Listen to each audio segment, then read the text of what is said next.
Sebenarnya beberapa teman sudah mengingatkan saya agak lama, baik dari kalangan kader Demokrat maupun dari luar Demokrat. Begini, Pak SBY, Pak SBY benar-benar percaya kepada orang itu atau kepada orang-orang itu. Saya jawab dengan praduga yang baik, prasangka yang baik, saya percaya. Teman itu mengatakan, ya silakan saja dilihat nanti. Yang penting saya sudah mengingatkan.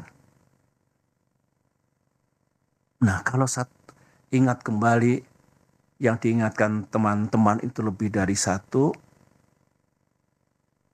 keputusan sepihak kemarin itu, saya boleh mengatakan keputusan gelap seperti itu tidak sesuai dengan rules kesepakatan, ternyata atau barangkali mengandungi kebenaran. Anggaplah kita salah kali ini. Tetapi kita belajar. Mudah-mudahan kita tidak salah lagi ke depan. Dan mudah-mudahan dengan izin Allah dan ikhtiar kita, kita juga tidak kalah nantinya. Amin. Masih segar dalam ingatan saya, sebagaimana yang disampaikan Bung Iftitah tadi, di ruangan ini, saya duduk di sini, tanggal 25 Agustus 2023, berarti seminggu yang lalu. Pak Anies duduk di sini, dengan didampingi tim 8. AHY memang tidak selalu hadir. Anies menyampaikan kepada saya, didengar oleh semua, bahwa awal September ini, berarti hari-hari sekarang ini, akan mendeklarasikan koalisi ini dalam kapasitasnya sebagai capres. Berikut capres dan cawapres yang telah selesai diputuskan. 3 hari kemudian, 3 days later, sekarang ini, yang kita dapatkan sesuatu yang sangat mengejutkan itu. Dan saya ini orang tua, berapa kali Pak Anies datang ke sini dengan semangat yang luar biasa, kata-kata yang luar biasa baiknya. Di Cikiasi 2 kali, di Malang, di Pacitan. Dengan kejadian seperti itu, tidak ada satu kata pun yang disampaikan kepada saya. Dan tentu kepada ketua umum kita. Saya memang sebagai orang tua, kok jadi begini? Ini saya kira semua merasakan perasaan kader kita di seluruh tanah air, emosi, kemarahan, yang diekspresikan dengan cara yang berbeda-beda. Nah, saya kebanjiran, tadi malam, 2 malam tuh sampai subuh di sini. Sejak pagi kita bekerja. Pesan datang dari mana-mana, baik dari kader maupun non-kader, dan rata-rata memang emosional, ya. Ya saya paham lah. Dari sekian banyak ribuan saya kira yang merespon, yang memberikan message itu, ada 2 yang menarik bagi saya. Ini kata-katanya kurang lebih seperti ini. Aku tahu politik itu memang banyak akalnya, tapi tak kusangka buruk banget ini. Korbannya AHY dan Demokrat.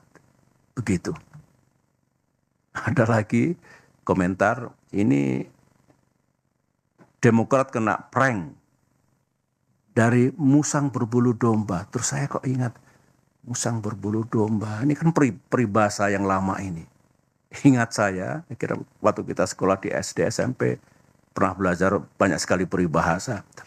Tapi musang berbulu domba itu di depan bersikap baik, manis, lembut, penuh persahabatan. Tapi di balik itu kalau kita lemah dan lengah, ini lengah ini, kita akan dicaplok dan dimakan sampai habis. Peribahasa, musang bukan orang. Nah, mungkin tafsirnya ya kita ditelikung dan seperti itu ya. Seperti peribahasa ini. Saudara-saudara, saya mengajak pada forum yang penting ini dengan tenang dan dengan menggunakan akal sehat, pikiran yang jernih, mari kita telaah mengapa semuanya ini harus terjadi. Dan kita rasakan, kita alami, kita pikul. Mengapa Demokrat dan AHY setelah 2 tahun menghadapi gerakan pengambil alihan partai oleh Kepala Staf Presiden Muldoko harus mengalami yang begini lagi. Otak saya berputar, insting saya berbicara, to understand why. Orang bijak mengatakan selalulah mencari tahu what and why, supaya how-nya itu menjadi tepat.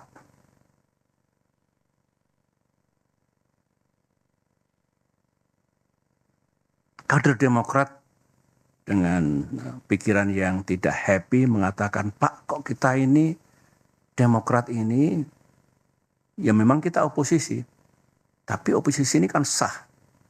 Kok diperlakukan sebagai musuh negara? Kita ini kan bukan partai terlarang. Kader-kader Demokrat juga bukan teroris. Jadi mestinya diperlakukan sama lah dengan warga negara yang lain. Itu ekspresi kegalauan dirinya yang saya selalu tekun mendengarkannya. Oleh karena itu, dengan tidak bermaksud menuduh siapapun, saya ulangi lagi, tanpa bermaksud menuduh siapapun, saya ingin berbagi dengan saudara. Saya yakin saudara juga mendengar. Sebagian juga datang dari yang ada di ruangan ini maupun yang tidak ada di ruangan ini. Saya sendiri kan juga banyak mendengar dan mengetahui mana sih di era keterbukaan, open society, digital society ini yang serba rahasia. Apa yang terjadi dan tidak terjadi, apa yang dilakukan oleh para elit, petinggi partai atau pejabat tingkat puncak, tingkat atas. Ini kan sebetulnya diketahui oleh publik. Diketahui oleh masyarakat luas. Terutama yang menjadi sorotan publik yang berkaitan dengan Pilpres 2024 ini.